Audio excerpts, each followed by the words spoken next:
आता आपण finally without walker चालतोय आणि जो मोठा बेल्ट होता ना तो आता मी यूज करत नाही. मोस्टली आता मी हा छोटावाला बेल्टच यूज करतो.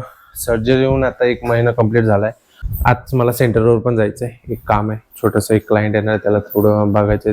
तो मलाच बोलवता तुम्ही या बघा. तरी आता बऱ्यापैकी चालतोय पण थोडासा लंगडत चालतोय. बाहेर तसं अजून मुवमेंट होत नाहीये पण बघा.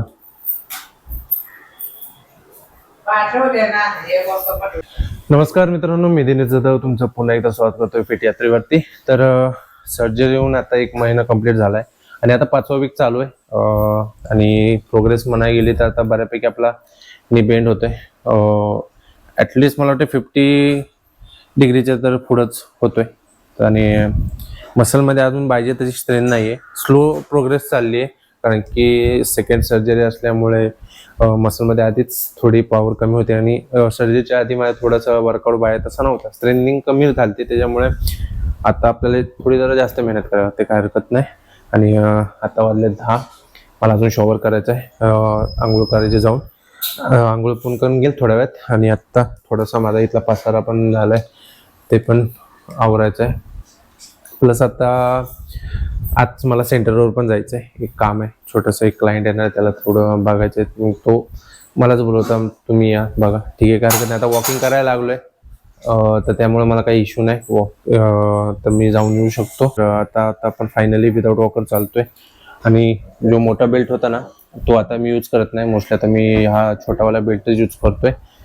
तर वॉकिंग करताना आता थोडंसं पेन होतंय, बाहेर तसा बेंड होत नाही पण हळूहळू प्रॅक्टिस करतोय. वॉकिंग जरा वाढवले कालपासून मी, तर ॲटलिस्ट दिवसात 100 मीटरचे 2 ते 3 राऊंड मारतोय खाली जाऊन सोसायटीमध्ये. तर त्यामुळे थोडीशी हळूहळू त्रास होते पण हळूहळू होईल, नीट प्रोग्रेस होईल. ते काम करतो तुम्हाला मी थोडंसं वॉक करून पण दाखवतो. तर आता बसल्यावर आहे ना ऑलमोस्ट एवढा बेंड होतो, यापेक्षा थोडंसं जास्त होतो. तर एकदम स्ट्रेट पाय ठेवलाय थोडा वेळ, लगेच माझा बेंड करायचं म्हणलं होत नाही. तर आता थोडा वेळ ठेवला ना मग ऑलमोस्ट यापेक्षा अजून जरा जास्त होऊन जातं. तरी आता बऱ्यापैकी चालतोय पण थोडासा लंगडत चालतोय. बाहेर तसं अजून मुवमेंट होत नाहीये पण बघा. तर मित्रांनो आता पहिलं तर फ्रेश होऊन घेतो आणि फ्रेश होऊन मग आपण निघूया सेंटरवर. चला, तर आता फ्रेश वगैरे तर झालोय आणि मम्मीने थोडं फ्रुट्स वगैरे दिले. ते नाश्ता वगैरे केला नव्हता म्हणून फ्रुट्स आता खाऊन मी निघतोय. आता वाजले 11:15 वाजलेत आणि पोचेन मी 11 वाजेपर्यंत.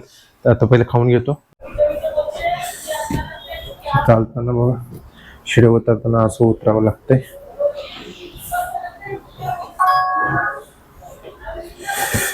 सो आता तर निघतो सेंटरवर. तर चला पटापट.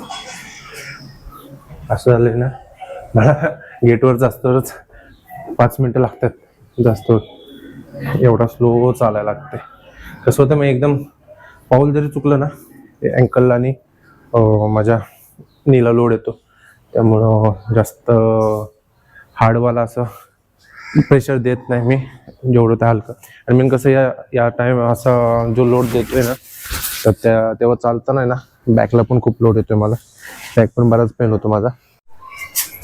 सो फायनली 1 महिन्यानंतर सेंटरमध्ये आलोय. रिक्षाने आलो, काही त्रास नाही झाला जास्त.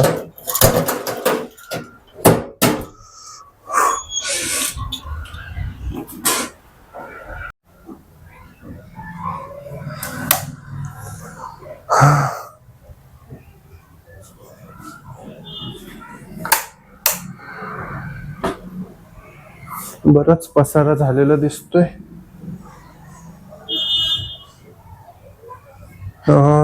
ठीक आहे मित्रांनो, गुड इव्हनिंग. आणि संध्याकाळच्या 7 वाजता आलेत आणि दुपारी मी 2 वाजेपर्यंत घरी आलो. क्लायंट वगैरे मीच अटेंड केला, जास्त मला काही लोड नाही आला. पण झालताच मी सेंटरमध्ये गेलो, बरेचशी घाण होती, थोडीफार उंदरांनी करून ठेवली होती. आता कसं होतं की मी तर नाही आहे, मग माझ्या जागी माझा भाऊ बघतो मोठा. तर मी ऑपरेशनच्या आधी असं करून ठेवलं होतं की भावाला कोर्स वगैरे करून घेतला. तर मला जास्त टेन्शन राहणार नाही की मी दुसऱ्या कोणाच्या जबाबदारीवर सेंटर ठेवलं. तर त्यापेक्षा मी बोलून मोठ्या भावाला बोललो, तू जर करत असशील तर मला टेन्शन राहणार नाही. तर मी आता तर सध्या तोच बघतोय. तर फक्त मी काय अपॉइंटमेंट घेणं वगैरे त्याचंच काम करतोय. आणि मला माहिती आहे मी अजून तरी ऑपरेशन नंतर 3 महिने तरी पाहिजे तसं काम नाही करू शकलो. तर आता ठीक आहे, सेंटरमध्ये जरा फरक बघितलं काय चाललंय, कशी हालत आहे.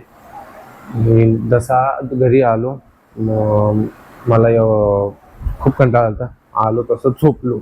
व्हिडिओज पण नाही बनवले. झोपलो मी, जेवलोय पण मला वाटतं 3:30-4ला जेवलो आणि परत लगेच झोपलो. मी आत्ता मगाशी उठलोय 6:30ला, चहा वगैरे पिला आणि आता लागली जावं. एक्सरसाइज पण करायचे, एक्सरसाइज राहिली करायची, ते एक्सरसाइज करून घेऊ.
तर मित्रांनो वर्कआउट तर संपलाय आणि तरी अजून मला झोपायच्या ते 2 वेळा अजून करायचं आहे. टोटल बघायला गेलं ना, यातले काही एक्सरसाइज आहेत टोटली दिवसातनं 6-6 वेळा आहेत, काही 4 वेळा आहेत, काही 3 वेळा आहेत, काही 2 वेळा आहेत असे. तर मग अजून तरी माझे जे मेन एक्सरसाइज आहेत 2 वेळा बाकी आहेत. तर आणि बरेचसे मुवमेंट्स अजून खूप कमी आहे नीचे. तर त्या मुवमेंट्स पण मला अजून वाढवायचे आहेत. काही इश्यू आहे की पहिल्यापेक्षा खूप कमी स्ट्रेंथ आहे आणि मसल्समध्ये. त्यामुळे थोडासा म्हणजे असं डिफिकल्ट होतं मला रेंज आणताना. तर काय नाही, हळूहळू होऊन जाईल. थोडा पेशन्स ठेवायला लागणार आहे मला कुठल्याही घाईमध्ये कुठलाही मुवमेंट असा करायचा नाही की त्यामुळे परत इंजरी वाढेल, असं काय मला करायचं नाही. त्याची मला फक्त काळजी घ्यायची. आणि तुम्हाला मीचा माझा कसं वर्कआउट असणार त्याची मी ते येण्या पुढच्या व्हिडिओ प्रॉपरली तुम्हाला मी अपडेट देतच जाईल. तर आता मी वर्कआउट झालाय, प्रोटीन पण घेऊन टाकतो लागलीच, कारण की आता मी काय खाणार तर नाही आहे. तर त्याच्याकडून 7:30 वाजता डायरेक्ट आता मी डिनरच करणार. डिनरमध्ये आज नॉनव्हेज तर नाही खाऊ शकत, तसं मी खात नाही, फक्त अंडीच खातो. चिकन मटन तर मी खूप टाईममध्ये सोडले, 2-3 वर्ष व्हायला आले आता. अंडी का ठेवतो, प्रोटीन इंटेक मला पाहिजे, तर त्याच्यामुळे मी अंडी तसे ठेवलेत डाईटमध्ये. आजच्या व्हिडिओमध्ये इथपर्यंतच. आणि येणाऱ्या वीकमध्ये ना भरपूर काही गोष्टी आपल्या चेंज होणार आहे, भरपूर सारं आता वर्कआउट ॲड पण होणार आहेत. आणि जिम तर चालू झाले, मी ट्राय करणार आहे प्रत्येक वीकमध्ये मी जिम कशी करतोय ते तुम्हाला अपडेट देत राहीन. आणि आजच्या व्हिडिओमध्ये इथपर्यंतच. आणि व्हिडिओ आवडला असेल तर व्हिडिओला लाईक नक्की करा. आणि चॅनलवर नवीन असेल तर चॅनलला सबस्क्राईब करायला विसरू नका. पुन्हा भेटू एक नवीन अनुभव घेऊन. तोपर्यंत स्वतःवर काम करत राहा, आतून बदलायची, बाहेरून जगायची. लवकरच भेटू पुढच्या व्हिडिओमध्ये. तोपर्यंत बाय बाय.